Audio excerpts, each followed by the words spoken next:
또 읽어볼까요? 시작. 예수는 지혜와 키가 자라가며 하나님과 사람이 더욱 사랑스러워 가시더라. 네 가지 측면에서 그리스도의 장성함이 있었다라고 이야기를 하죠. 예수님의 생애는 두 가지로 갈라집니다. 하나는 사적인 생활, 그리고 또 하나는 공생활. 이 복음서에는 특별히 공적 생활, 이 3년의 세월에 많이 초점이 맞춰져 있죠. 그리고 30년의 세월은 거의 이야기를 하고 있지 않지만 누가복음에서만 유독 이 30년을 어떻게 보냈는가에 대한 말씀을 우리에게 들려주고 계십니다. 30년은 장성하시는 일에 시간을 투자하셨고 그렇게 장성하신 다음에 3년이라고 하는 짧은 기간 동안의 사역을 감당하셨다는 거죠. 어떻게 이런 3년이라는 찬란한 사역의 현장에 있을 수 있었는가? 30년의 장성함, 바로 성숙함이 있었기 때문에 3년의 사역이 가능했더라고 성경은 이야기를 하고 있는 것입니다. 그런데 우리 믿음의 권속들은 장성하는 것에 대해서 별로 관심이 없죠. 그냥 사역하는 일에, 일하는 일에 바삐 치여 살아가는 그런 모습들을 많이 보게 되어집니다. 그러나 주님께서 그렇게 장성하신 다음에 사역하신 것처럼 우리도 그렇게 장성하고 그 다음에 봉사의 사역들, 우리에게 맡겨진 일들을 감당해야 된다라고 성경은 우리에게 교훈하고 있는 것입니다.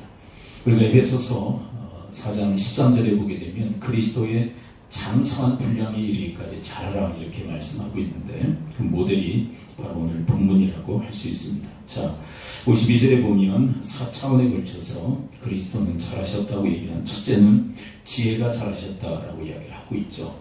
우리 세상의 교육은 지혜의 교육이라기보다는 지식 위주의 교육이죠. 그래서 많은 지식을 심어주는 그리고 지식을 전수하는 일에 주안점을 두었다면 우리 그리스도의 그 사람은 지혜의 사람이었다고 이야기를 하고 계세요. 지혜의 자, 지식의 어떤 사람이 아니라 지혜의 사람. 오늘 본문 중간에 하나의 사건 에피소드가 기록이 되어 있는데 그것은 6월절 그리스도께서 어린 시절 정확히 12살 무렵에 있었던 사건을 이야기를 하고 있어요. 부모님과 함께 6월절을 지키기 위해서 예루살렘 성전에 왔다가 돌아가는 그 과정에 부모가 예수님을 그냥 예루살렘 성전에 놓고 가버린 그런 사건을 다루고 있죠. 그래서 예수님이 없는 것을 확인하고 돌아와서 봤더니 예수님께서 성경 학자들과 지금 논쟁을 하고 있는 모습을 발견하게 되는데 그게 46절입니다. 46절에 보면 그리스도의 그 지혜의 장성함이 어느 정도였는가? 12살 무렵이었는데도 이 정도로 대단했다라고 얘기를 합니다. 46절 우리 한번 찾아가서 읽어볼까요? 46 시작. 사흘 후에 성전에 만난즉 그가 선생들 중에 앉아서 그들에게 듣기도 하시며 묻기도 하시니 47 듣는 자가 다 그의 지혜와 대답을 놀라게 여기더라. 이 선생들은 바로 성경학자들을 의미하죠. 이런 성경학자들과 대화를 나누는 그런 과정에서 학자들이 놀랄 정도로 예수님의 지혜는 대단했다. 그 무렵이 12살이었는데 12살의 그리스도의 그 지혜의 장성함은 이를 말할 수 없이 특출난 것이었다. 그것이 무려 30년, 30살이 될 때까지 계속 이 지혜의 장성함이 있었다라고 이야기를 하고 있는 것이죠. 그 다음에 두 번째 그리스도의 사람은 키가 자랐다라고 얘기하죠. 이것은 단순한 어떤 신장의 그 길이가 자랐다라는 그런 의미이기보다는 건강한 그러한 몸으로 그리스도께서는 장성하셨음을 이야기를 하고 있는 것이죠. 그리스도는 아기로 태어났지만 그러나 그 그리스도의 그 몸이 아주 강건하게 그렇게 자랐음을 이야기를 합니다. 40절에서도 이렇게 이야기하고 있죠. 아기가 자라며 강건하여지고, 강건했다는 것은 다른 측면도 강조할 수 있지만 그의 몸이 아주 강건한 몸으로 그렇게 자랐다. 무려 30살까지 그런 일들이 일어났다라고 성경이 이야기를 하고 있는 거예요. 그 다음에 세 번째는 뭐라고 이야기하고 있냐면 세 번째와 네 번째가 함께 묶여져 나와 있죠. 이 두 가지는 두 가지지만 하나로 통합될 수 있다라고 이야기를 하고 계신 것입니다. 52절을 한번 그런 의미로 다시 한번 읽어볼까요? 자, 마지막 두 가지, 그 두 가지는 뭔가? 52절 다시 한번 읽습니다. 시작. 예수는 지혜와 키가 자라가며 하나님과 사람에게 더욱 사랑스러워 가시더라.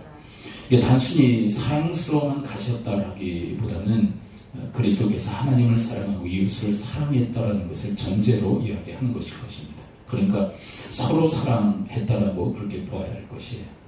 그냥 뭐 사랑만 받은 것이 아니라 하나님을 사랑하고 또 이웃도 사랑하는, 그래서 하나님의 사랑도 받고 그리고 사람들의 사랑도 받으며 그렇게 장성하셨다라고 이야기를 하고 있는 것이죠. 하나님께 사랑받고 하나님을 사랑하는 것을 뭐라고 얘기하냐면 영성이라고 얘기해요. 지혜의 자랑은 지성이라고 얘기한다면, 또 키가 자라는 것은 신체성이라고 얘기한다면, 하나님과의 관계가 서로 사랑으로 그렇게 장성했다는 것은 영성의 자랑을 이야기하는 거죠. 일단 우리에게도 영성, 하나님과의 관계적 장성을 우리에게 요청하시죠. 그래서 우리에게 주신 최고의 계명이 뭡니까? 하나님을 사랑을 하는 거 아니에요?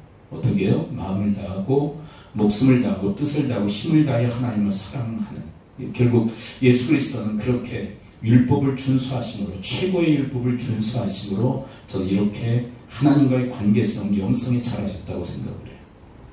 자, 여러분, 마음이 뭐죠? 마음을 다한다는 것. 우리가 역대하 16장 9절에서 뭐라고 이야기했습니까? 하나님은 온 땅을 두루 감찰하사 전심으로 하나님을 향한 자를 찾으시사 그에게 능력을 부으신다. 이 마음을 다한다는 것은 바로 그런 내용이죠. 전심으로 하나님을 향한 마음.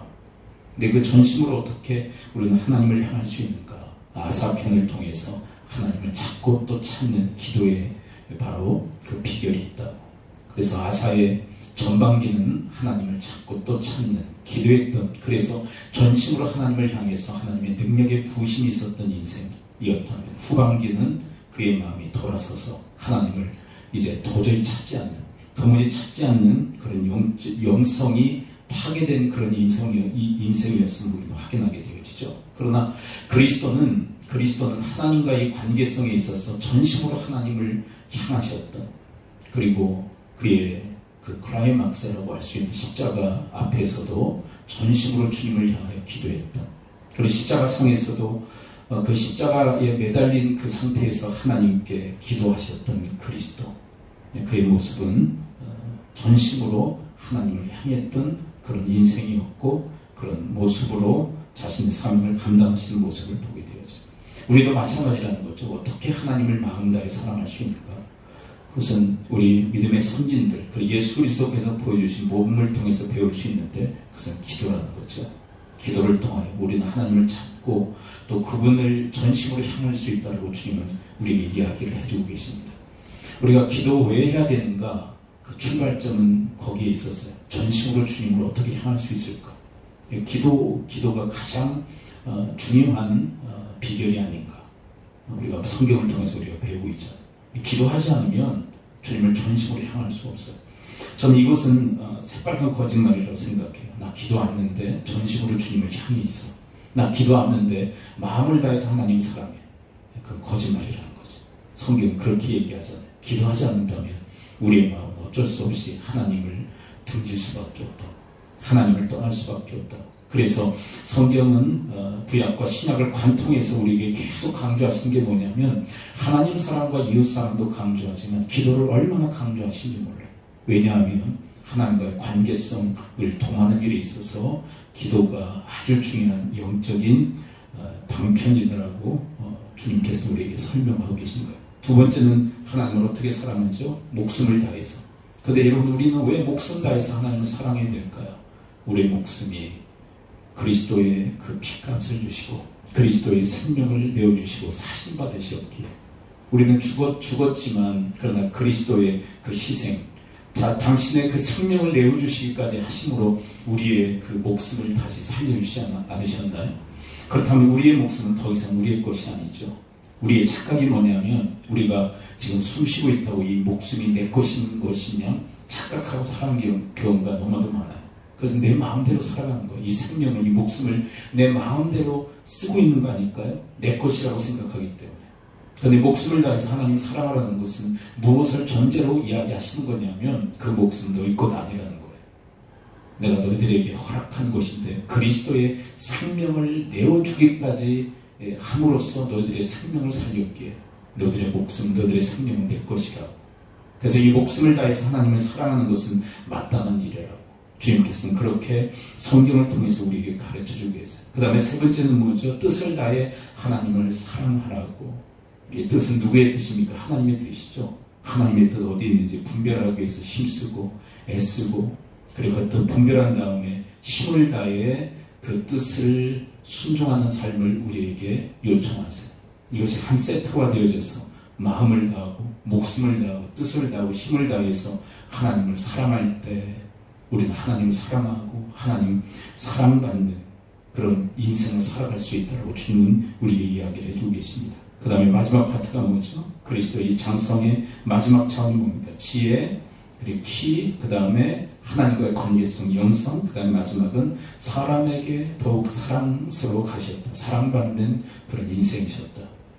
단순히 사람들에게 사랑만 받은 게 아니라 그리스도도 이웃을 사랑했다. 어떻게 해요?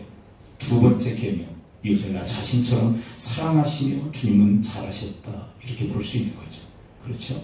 그리스도는 하나님을 지금 절격해서 사랑하셨을 뿐만 아니라 사람을 내 자신과 같이 사랑하심으로 이 사회성이 함께 동반 잘하셨던 분이었다. 그렇게 정의를 내릴 수 있어요.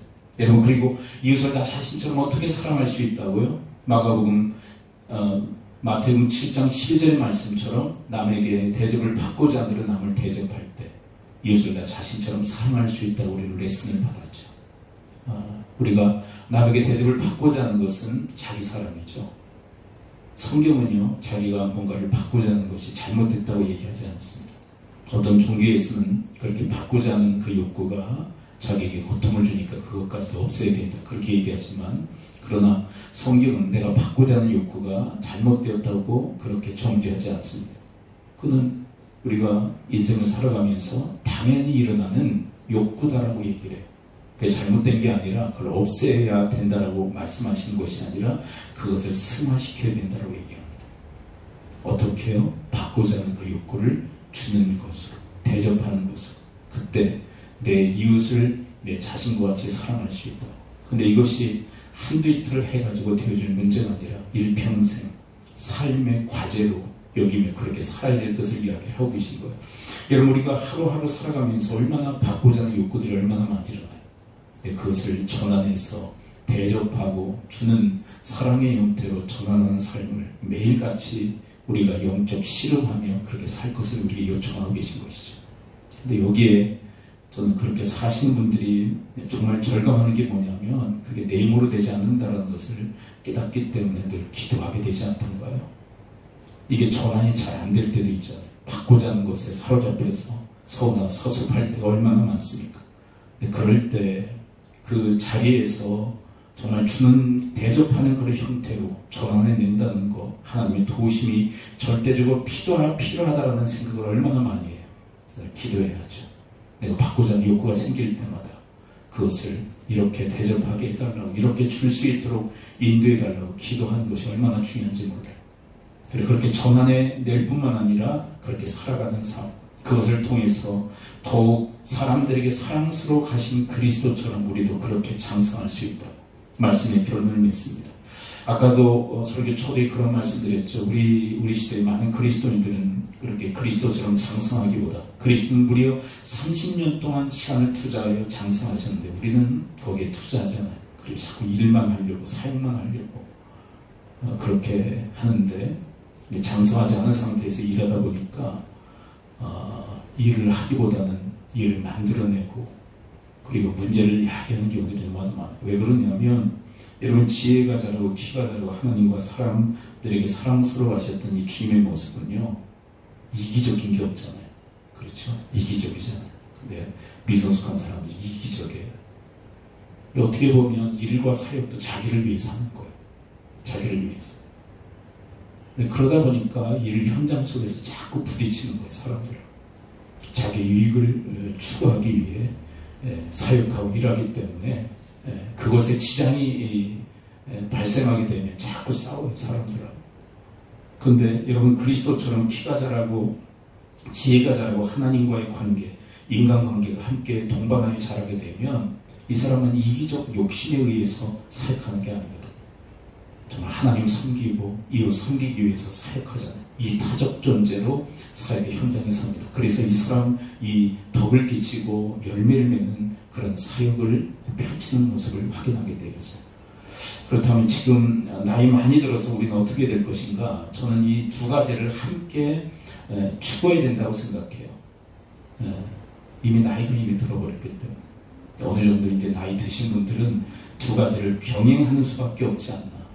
일만 하는 게 아니라 성숙도 도모하며 그리스도의 장성한 분량에 이르기까지 잘하는 것을 또 목표로 하고 또 우리에게 맡겨진 사역도 감당하기 위해서 그렇게 이 두 가지를 병행하는 수밖에 없는 그런 현실이 우리 직면에 있다고 생각해요. 네, 이미 시간 지났으니까 장성하는 거 포기하고 일만 하겠다. 근데 이 일이 자꾸 우리에게 갈등을 조장시키고 또 여러 가지 문제를 야기하는 이유가 이 장성함이 없기 때문에 그렇죠. 이걸 어떻게 포기해요, 그러니까. 이것도 함께 동호하며 사역도 감당하고 하는 수밖에 없는 그런 현실 속에 우리가 직면했다는 거예요. 하여간 여러분 그리스도께서 30년 세월 장성하기 위해서 시간을 투자하신 것처럼 우리도 어떻게 보면 이 장성한다는 것은 끝이 없잖아요. 주님이 부르실 때까지 우리 장성해야 된다고 생각해요. 이만하면 됐다가 언제 우리에게 있겠어요. 그래서 부르시기 전까지 그리스도가 장성하신 것처럼 우리도 자라야 되고 우리에게 맡겨진 그 사역들 주님께 힘주시고 지혜 주셔서 잘 감당할 수 있도록 또한 그 일 또한 잘 감당하는 여러분과 제가 될 수 있게 되기를 축원을 드립니다. 기도하겠습니다. 이 시간 우리 함께 기도할 때 우리 말씀 붙들고 기도하기로 합니다. 그리스도는 30년 준비하